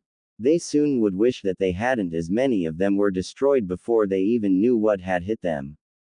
The others lasted just long enough to marvel at how fast Yoruichi could be, as the stationary copies only saw Yoruichi stop long enough in motion after beating a clone with pure physical combat and moving on to the next in less than the blink of an eye. The field was filled with smoke as she finished beating all of his clones. I hope the real you wasn't in there, because I might have killed you if you were. Naruto appeared back in front of her with a huge grin on his face. Okay, you're still faster than me. I was dodging and switching places with my clones all through that and still barely got away. They can't use swift release. But I'm not done yet. Let's see how you like this. Yoruichi squinted when she saw his eyes turn into a swirl pattern, but didn't have time to ask about it. Bansho Tenon, heavenly attraction of all creation. Yoruichi felt what was going to happen before it took effect as Naruto stuck his hand out and gestured towards himself. She felt a pull on her body and immediately turned around to get the hell out of Dodge, but found herself moving at the speed of a normal human wading through mud. Why are you so fucking fast? Naruto asked himself as he felt her strain against his gravitational attack. He just couldn't reel her in close. You have so much momentum I can't even pull you towards me an inch. On the contrary, for all of the chakra he was pumping out just to get his attack to stay active, she was actually gaining ground away from him. He eventually let go of Yoruichi and let her dart off so fast he only heard a crack of air and saw nothing, but after hearing the groan of a tree and seeing a heavy footprint on it, he could guess what she was going to do next and prepared himself accordingly. Come on, how high did you jump? Damn, okay, 10 seconds, 9, 8, 7, 6, he could see a small speck in the sky steadily becoming bigger. Even if he dodged, the amount of force she would generate would destroy the area, and he wasn't having that happen. He didn't feel like looking for a new place to train that had this much nature abound. He liked this place, thus he hunkered down and prepared for the worst. -5, 4, 3, 2. He could see the intent look on her face as she hurtled from the sky with her leg up and ready for a heel drop. -1, 0. Shinra Tensei, heavenly subjugation of the omnipresent god.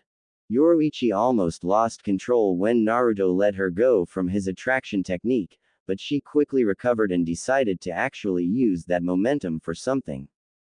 To kick off of a tree and take him out. If she had just jumped back off of the tree at Naruto, it would have given out, so she used it to jump into the air. Even if he moved, he would still wind up getting caught with something unless he was a coward and would flee the entire clearing altogether in order to avoid it, and as she guessed, he did not. He simply stood there with a frantic look on his face, as if he were waiting for something. Then he shouted his attack. All of Yoruichi's speed and combined momentum clashed with Naruto's outwards gravity attack. How much force did he generate with his maneuver? Well, it was incredibly focused, on just her, but the force behind it clashing with the force of her kicking power ended up blowing the tree leaves all about as if they were the center of a hurricane. Any longer and the trees would begin coming out of the ground by their roots. Yoruichi and Naruto bounced away from one another due to the conflicting forces. Naruto found himself smashed firmly into a human-sized hole in the ground. Yoruichi on the other hand was flung high back into the air, tumbling in a corkscrew motion until landing on her feet looking at the hole that Naruto had neatly deposited himself in. She winced sharply as she stood back up straight from her landing crouch. That was really rough on my legs. I can't remember ever kicking anything harder than that, but it was pure gravitational pressure. Naruto pulled himself out of the hole slowly, covered in dirt and rocks, and staggered slightly on his feet in front of Yoruichi. I hate using the Rinnegan. It fucking gives me migraines from hell. His nose started bleeding steadily. Crap. He said right before vomiting on the ground and dropping to his knees. Yoruichi ran over to him to find him on all fours breathing heavily. Are you alright? Naruto took multiple deep breaths before looking up at her, the blood from his nose done leaking. Yeah, fine. I'm just very rusty. I haven't used swift release or any of my special Rinnegan techniques in forever. Using the Rinnegan without using Sage Mode as a killer. You could have gone further. Yoruichi asked in a disbelieving voice. Naruto nodded and sat back on his knees to look at her properly. You could have too. Don't patronize me. I can see when people are stronger than they want me to see. You did just enough to keep pace with me. Yoruichi smiled guiltily. Well, I couldn't just start shooting Kido all over the field. I might just end up killing my secret weapon before I even see what he's capable of. Besides, you don't need to see any of my aces yet, they aren't exactly meant for friendly competition. Likewise, Naruto said before rolling over to the side to avoid falling out in his puke. Kami, I'm so out of shape, the effects of not having your life threatened on a regular basis, I assume. He looked up at the sky and the dark sky of nightfall in a tired manner before kicking his legs to his chest and springing to his feet. Okay, let's keep going. I'm ready when you are. We're done. Yoruichi said happily. We already know that your techniques can work on a shinigami. Your attacks hurt. And you kept pace with me. Granted that wasn't full speed and I'm out of practice, being in a cat body for 100 years will do that to you, but it was still extremely impressive. All you need is to get back into shape and you're just as strong as I need you to be. Wait, Naruto said in response, that didn't prove anything.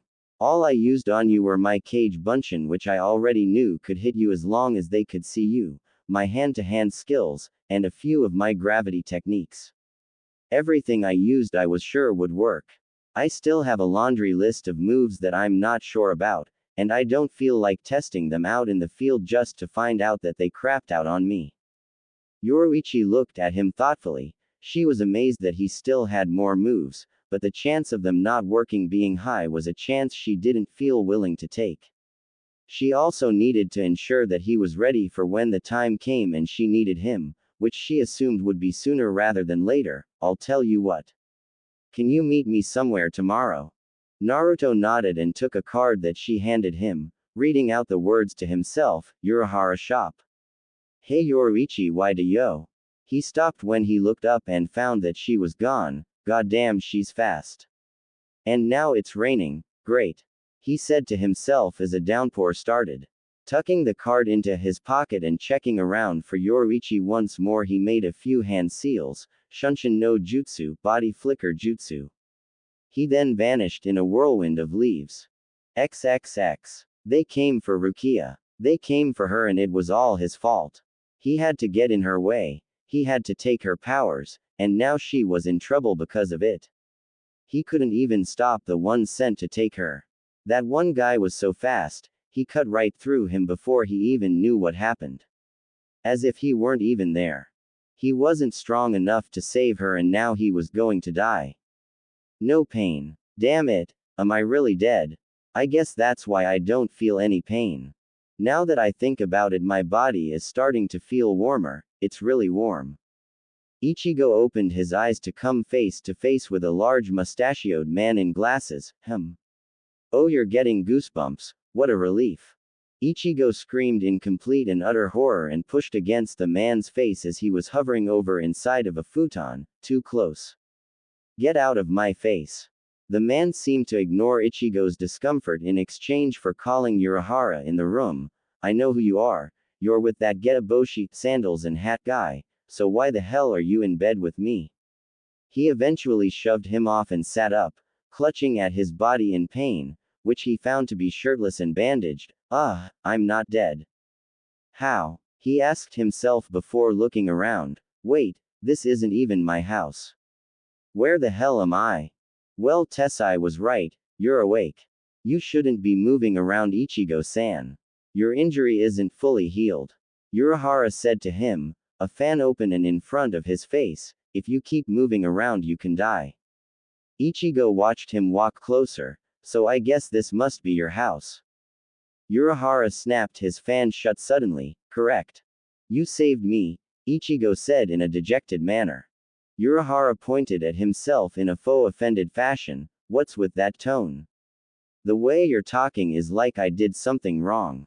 Ichigo's attention suddenly snapped to something else as he remembered someone else there at the scene of his defeat. Wait, are you? Tell me he's alive too, is he here? Urahara shook his head. He's already gone. He lost a lot of blood, but his injury wasn't vital.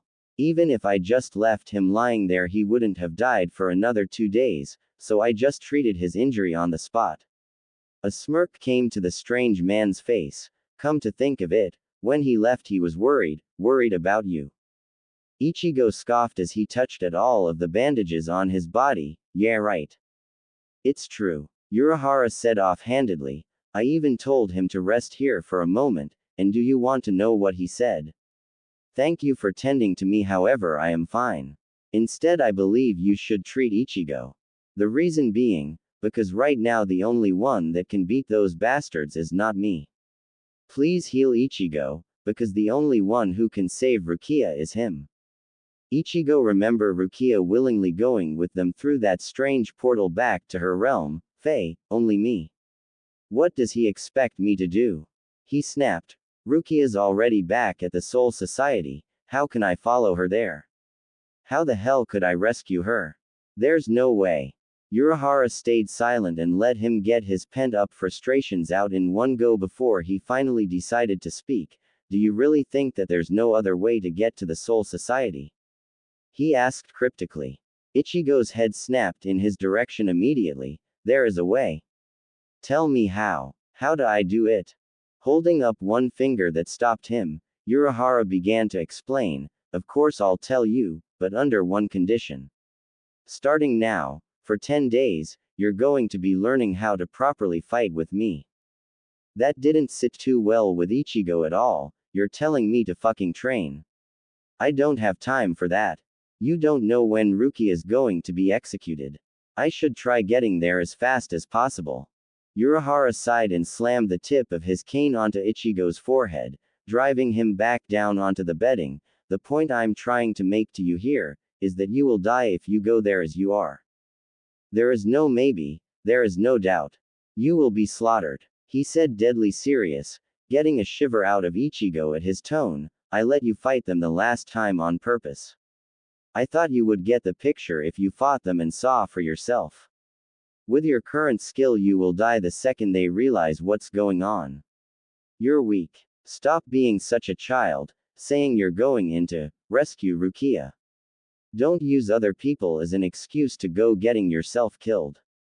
Ichigo saw the utter serious look in Urahara's eyes and heard the edge in his voice when he stood up, letting Ichigo go. The Soul Society usually gives a month-long grace period maximum in a convict's execution, same for Rukia-san.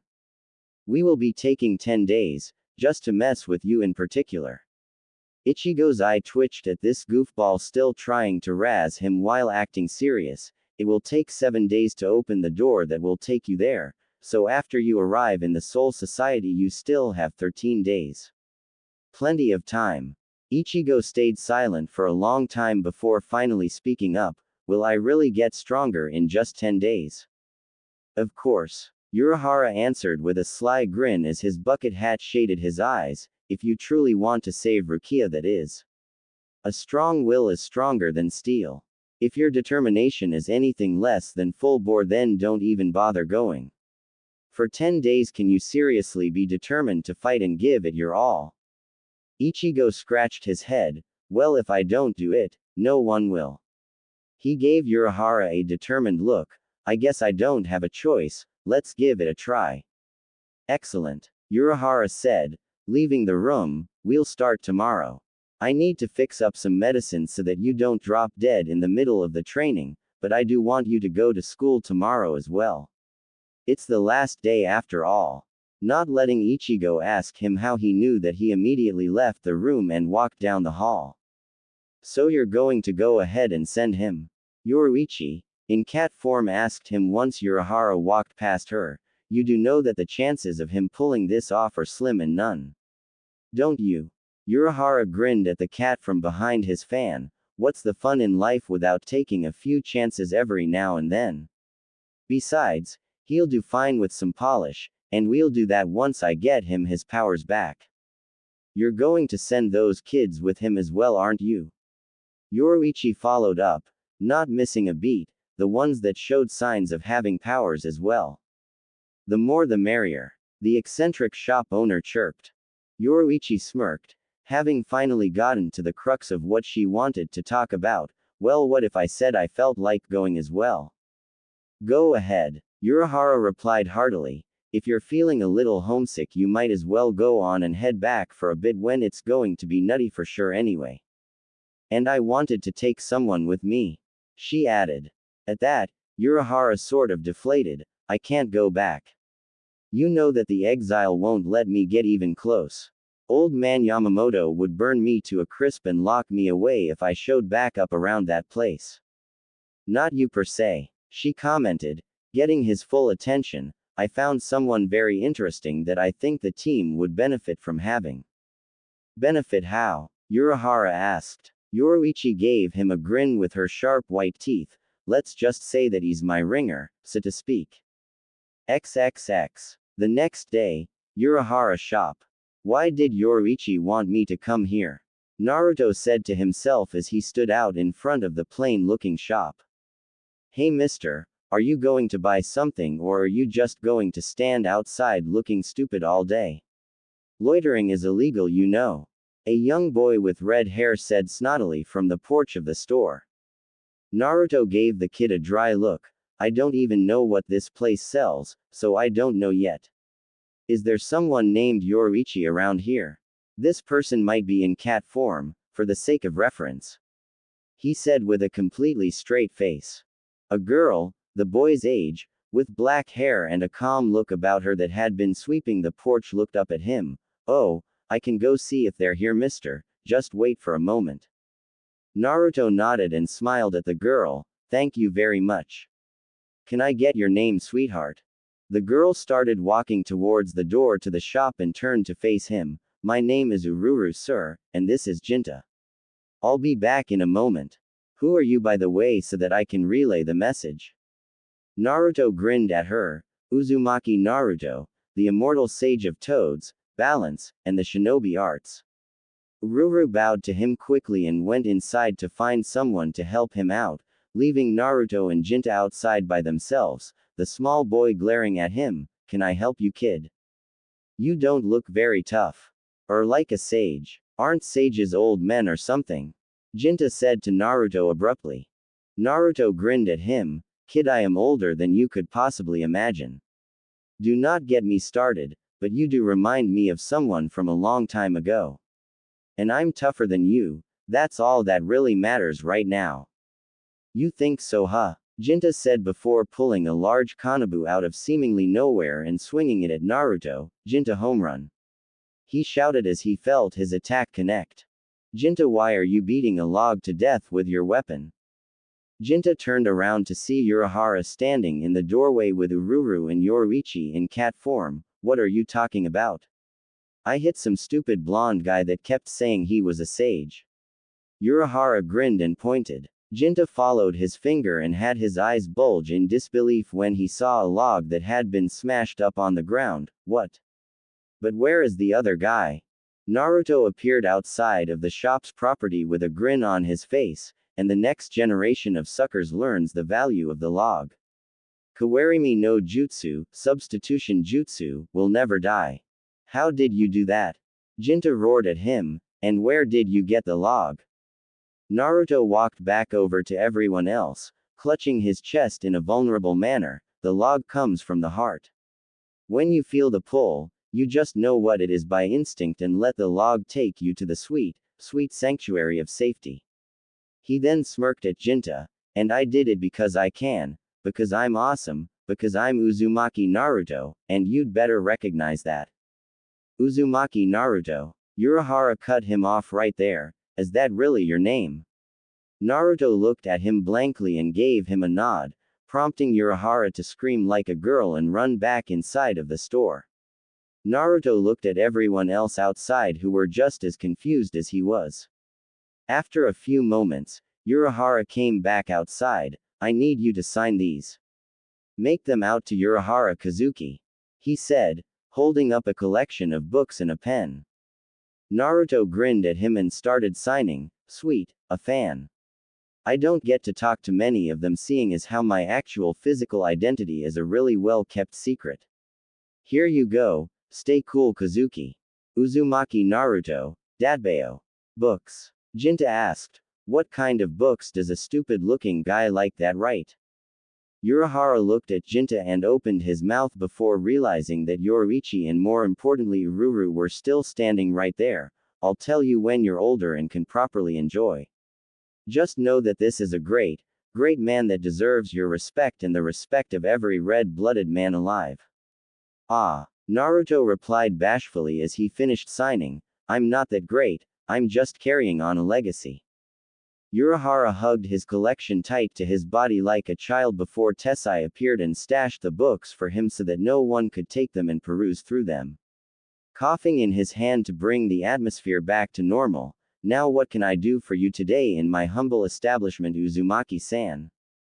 I asked him to come here Kazuki. Yoruichi said, he's the one that I want to bring.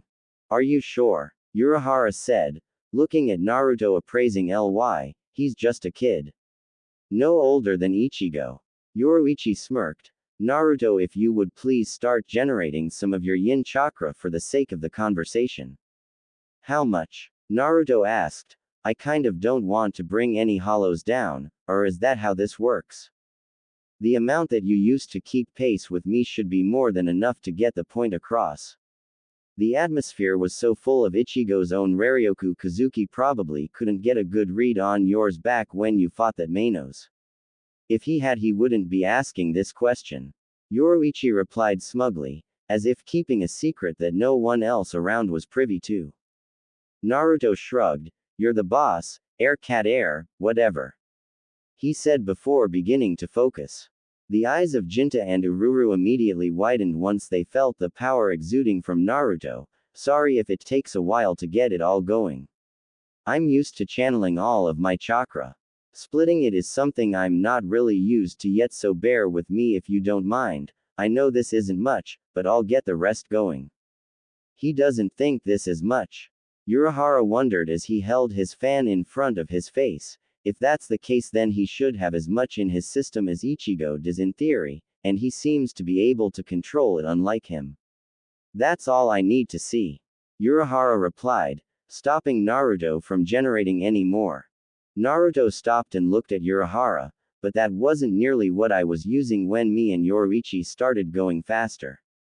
I can still do more. Urahara smirked and waved his fan. Yes, but I think that's all my helpers can take at the moment. He said, pointing at a panting Jinta and a shell-shocked Ururu. You kind of caught them off guard on that one. Sorry kids. Naruto apologized to the children. I didn't mean to surprise you like that. I'm just used to using a lot of power to do, well, anything. It's kind of hard for me to gauge what's a little and a lot to others, or hold back in fighting, or anything really. Urahara turned to Yoruichi. Okay, he's in. You can take your boy toy to the Soul Society when I send Ichigo. Wait, hold on a second. Naruto cut in. I don't know what's going on, but what about the Ichigo guy, and what the hell is a Soul Society? XXX. One very long explanation later. Naruto sat inside of Urahara's shop around a table with the others.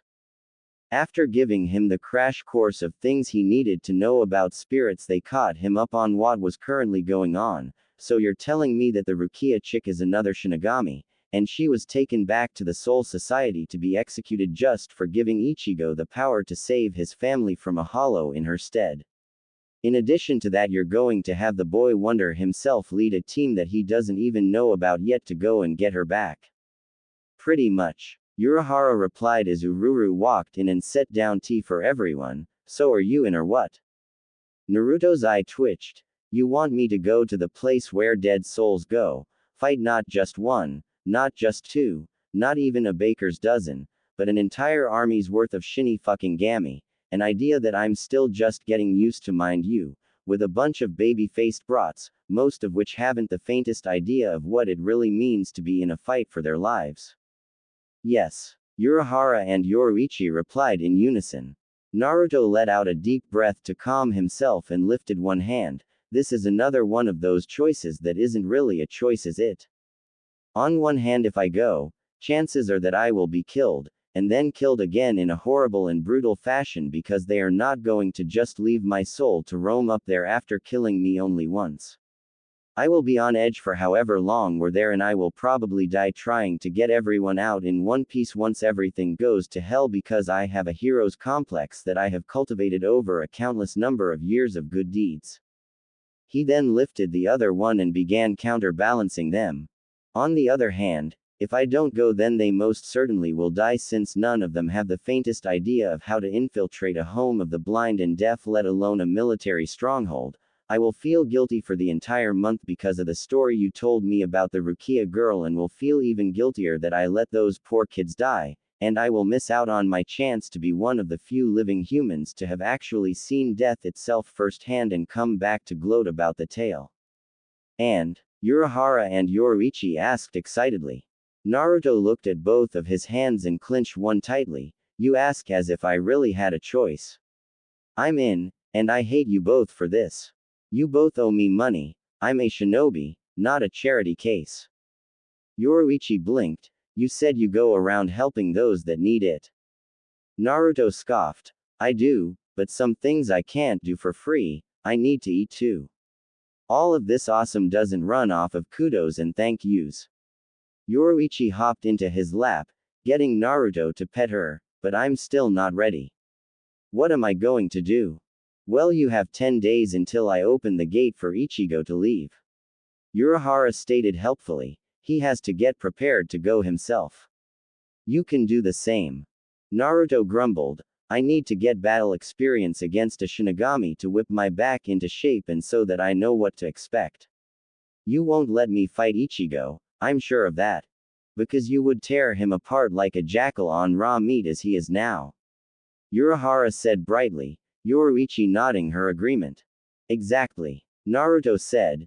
No offense, but his moves are sluggish and he telegraphs his strikes with that sword. But I could always keep sparring with Yoruichi, I guess. Sorry Naruto, no can do. She said, hopping out of his lap, leaving him in shock. You're already ready as far as I saw, and if what you told me is true, and I have some others to get ready. The kids that will be assisting Ichigo need guidance to learn to use their powers. So what the hell am I going to do? Naruto cried indignantly. Fight with oxygen for a week and a half. Urahara grinned at Naruto in a manner that didn't bode well for him. If you're that desperate for a training partner, I have an idea for you.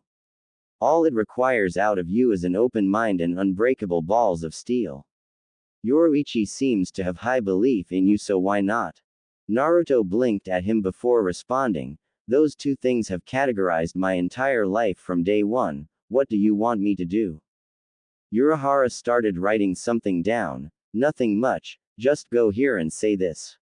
Everything else will take care of itself. Naruto looked at what Urahara wrote down and grumbled. I sure am being sent on a lot of errands, aren't I? Are you sure this is going to help me? It seems like a waste of time. You won't be disappointed, Urahara replied, grinning behind his fan. Are you trying to kill my charge, Kazuki? Yoruichi asked, glaring at him somewhat. Urahara feigned hurt and turned away so no one could see his grinning expression properly. Why, Yoruichi, I'm appalled. I would never do such a thing to any ally of yours. Naruto-san here is a friend and I am a great fan of his. Everything I am doing is beneficial. He mumbled the next part, to multiple parties. He felt a certain presence make its way nearby. Oh, Naruto, could you hide for a moment? Someone important is here. I'll just leave. I want to see what this place you're making me go to is all about, and there's no time like the present. Naruto replied, catch you guys in 10 days, I guess. He said before disappearing in a swirl of leaves. Jinta palmed his face. Stupid idiot, now I'll have to sweep that up. Yoruichi looked at the trail Naruto left. I think I should leave as well. I have the others to prepare as well. She said before hopping out of the open window. Talk to you soon, Kazuki. Urahara stood up and went to the front door before opening it. Welcome, how are your wounds? He asked. Ichigo stood in front of Urahara and opened his shirt to reveal a series of faint scars, recovered. That's good. The bucket hat wearing man said earnestly. Well, shall we begin? XXX. Naruto stood out in front of a secluded warehouse, frowning as he didn't see, hear, or sense anything at all. This is a total red herring. What am I doing here? Pulling the card that Urahara had written his directions out on and what he was to say once he arrived. My name is Uzumaki Naruto and I've come to kick some shinigami reject. Please line up single file and I promise it will be quick and exact. He looked at what he had just read strangely. What is this, an offer or a challenge? What did you just say, you dead son of a bitch? An angry voice roared before the door to the facility opened, revealing a short girl with blonde hair in stubby pigtails. She had on a red jogging suit and flip-flops. She had a pronounced fang sticking from the right side of her mouth as she glared at Naruto hatefully. Who are you and what made you want to come and commit suicide like this? Oi, look at this shit. It was too much for Naruto to take, beginning to break down in laughter. Did I just call out a pygmy for a fight or something? Is Urahara high? Why the hell did he send me here? What does he think I'm going to get out of this? The door opened further to reveal a rather lively assortment of people, all giving Naruto a wary, rather hostile glance. His apprehension at the people staring him down got a smirk out of the first girl that had answered the girl.